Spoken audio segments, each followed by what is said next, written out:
Hey guys, what's up? Back with another video. Today we are going to do a review of this pay-per-view right here. We got TNA Genesis from 2012, from January of course.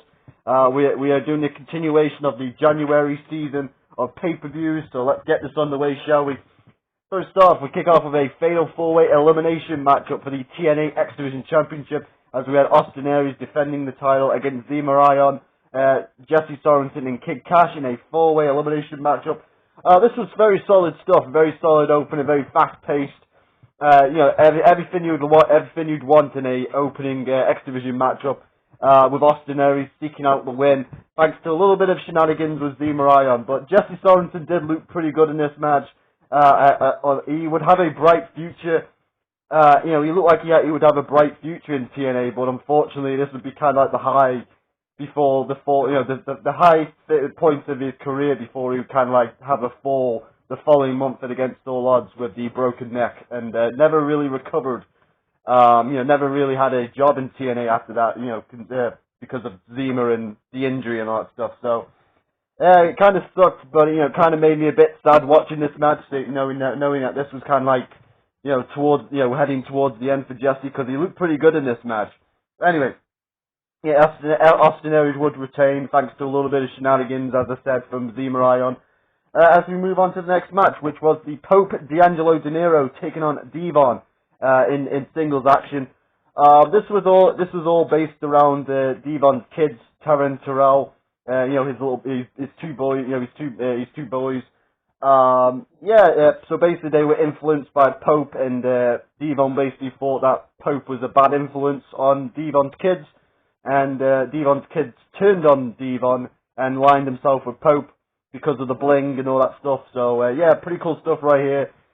Pretty solid storyline. You kind of got the gist of the storyline, and it was pretty good. It was a pretty good match. Devon had a lot of intensity. I do wish Pope was in a better position around this time, because I think Pope is a really good athlete and a really good talker and a really good promo and a really good wrestler. But, for some reason he just didn't get pushed. He got pushed in 2010, but he had that World title match at Lockdown, but that was kind of it, really. It's a missed opportunity, in my opinion, for Pope. But, anyway, Devon's kids did see the light of, did see the error of their ways, and, did see past the bling, and they lined themselves with their dad at the end, and Devon got the win over the Pope. A very solid matchup, they got very story-based, but I really got the story and I really liked it. Anyway, next matchup, we had Gunner taking on Rob Van Dam. This was just wasn't really much of a match. It was just there to make Gunner look good, and to get Gunner over as a sadistic monster who takes out TNA stars by dropping them on their heads on the concrete floor. And on this occasion, they had a match on Thursday before the pay-per-view, and basically Rob Van Dam avoided the concrete. But on this match, he wasn't able to avoid the concrete, as Gunner would DDT him on the concrete behind the referee's back, while Ric Flair had the ref distracted.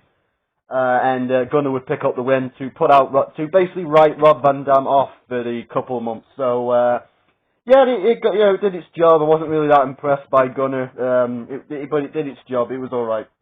It was okay, I guess. Next matchup, we had Gail Kim defending the TNA Knockout Championship against Hardcore Country herself, Mickie James. And Mickie James' second back-to-back Genesis pay-per-view Knockout title challenger. She was the challenger in both Knockout Championship matches. This match was okay. I felt like it got overshadowed by the outside interference from Madison Rayne, who was in a shark cage. Velvet Sky came out and basically went up to Sting and basically told him that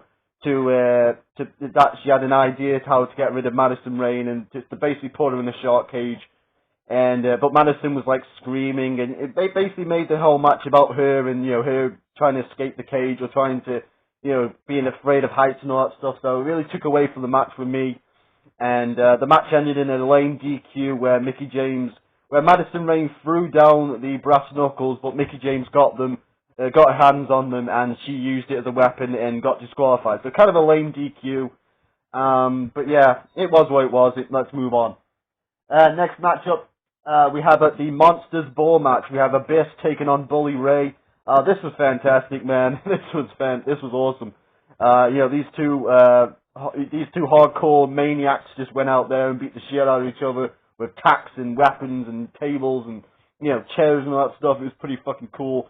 Really good to see. This was the match where Bully Ray got cheese grated on his balls, and he kept just screaming out, "My balls! My balls!" And it was pretty funny. I know Bully would do that a lot throughout the years. Just scream out, "My balls!" But I think this was the genesis. This was like the birth of it, if you want to say that. I think he may have done it in ECW, maybe, but this was the first time I actually remember him doing it. So yeah, pretty cool stuff. And Abyss would pick up the win with the Black Hole Slam onto the barbed wire board. And and this would be kind of like the swan song for Abyss for a while, because after this match, Bully Ray would beat him down backstage later on in the night. And we wouldn't see Abyss for a while until a certain family member of his would turn up, looking for his brother Abyss. Josie Park, but yeah, we'll talk about that in another video. Anyway, it was a fun match, really good stuff. Anyway, next matchup, we had the tag team titles on line. We had the Blueprint, Matt Morgan, teaming up with Crimson, defending the tag team titles against Samoa Joe and Magnus. Two put together teams. I'm not really a big fan of that. Not really a big fan of the whole putting two people together just randomly. But yeah, Samoa Joe and Magnus did look good here as a team. They were kind of cooperating the team, and it actually gave Samoa Joe something to do, because I think towards the end of 2011 he kind of got lost in the shuffle for a bit. Samoa Joe did. So yeah, it was pretty fun to see Samoa Joe and Magnus kind of becoming a team. You could see them developing as a team right here. But they wouldn't win the tag team titles here, as the big men, Crimson and Matt Morgan, would retain the tag team titles, pinning Magnus. So pretty fun matchup, I must say so myself.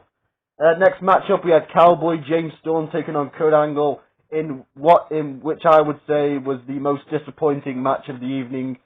I just expected a lot better from these two. You see Kurt Angle on the match card, and you see Cowboy James Storm, and you think, man, this is gonna be a solid matchup, and it kind of wasn't. Like, it was just kind of like there. Didn't really feel like it got out of second base, if you want to call it that. And the entire match was built around Kurt Angle wanting to out wrestle James Storm. And because he kept saying that James Storm can only win with a bar move, which was the super kick. By the way, I've never seen anyone do a super kick in a bar before, so I don't know what Kurt Angle's talking about. But hey, Kurt Angle's a heel, I understand it. Anyway, Kurt Angle would cheat to win here. He would kick the James Storm in the balls behind the referee's back and kind of do a super kick of his own. Which sounds good on paper, Kurt Angle complaining about the super kick, and then he does a super kick and wins. But Kurt Angle, being how he is, he kind of started to feel a little bit fragile towards in 2012 with the leg injuries and the hamstrings. So he couldn't really get his leg all the way up, and it kind of felt like how I would do a super kick, really. James Storm had to be kind of really bent over to do a super kick, and it didn't really come off that well. And it kind of came off as a bit of a lame finish with Kurt Angle using the super kick, if you want to call it that. No offense, Kurt. I don't think he's watching. I think I'm safe. Kurt Angle comes barging through the door and gives me an angle slam, and that'll get the views, then, won't it? I'm just making sure that he isn't coming for me. Anyway, let's move on to the next matchup. Yeah, it was pretty disappointing, that was. And then, of course, we had the main event. We had Bobby Roode, the leader of the Selfish Generation and the TNA World Heavyweight Champion, defending his title against the man on the cover right here, the charismatic enigma, Jeff Hardy. This was a pretty solid matchup, very solid stuff. Bobby Roode was he was in charge of the tempo. He was in charge of the base of keeping the match grounded, keeping Jeff grounded, and kind of doing that old school style of very slow paced. And Jeff Hardy was but the crowd was really into Jeff Hardy. They wanted to see him win the title, but unfortunately on this night for Jeff Hardy, it wouldn't be because Bobby Roode would be that sneaky little desperate bitch, chicken shit heel as he was back in 2012, as he would kick the ref right between the legs, right between the bowls, right in the bowls, and Bobby Roode would get disqualified. Bit of a lame DQ finish to end the pay-per-view, but I thought it kind of suited Bobby Roode's character, because he did say that he would do anything it takes to keep the title, and he basically kicked the ref in the balls, and I don't think I've seen that for a while, the referee getting kicked in the balls. I've seen people slap the referee or punch the referee, but never kick the referee in the balls, so don't open your legs, ref, that's all I gotta say. But yeah, it was a pretty fun main event apart from the lame DQ. But I understand it because of Bobby Roode being the Bobby Roode's character the way that it was. I understood the reason why they did it. So yeah, it was a pretty solid pay-per-view overall. I'm going to give it an 8 out of 10. Pretty solid Genesis, better than the last one I watched, which was 2011, which was all built around Immortal. This one was very much more. I felt like there was a lot more fire there. Lot more energy in the place, and I really felt that energy coming through. Really felt the energy. So anyway, that's going to be it now, guys. Tell me what you think in the comments. Leave me a like if you deserve it. I'll be probably back with another review later in January. We'll see how many more reviews from January I can do in the month of January. We'll see about that. But until then, guys, let me know what you think in the comments. Leave me a like if you deserve it, and I'll see you guys in a bit, and I'm out. Bam!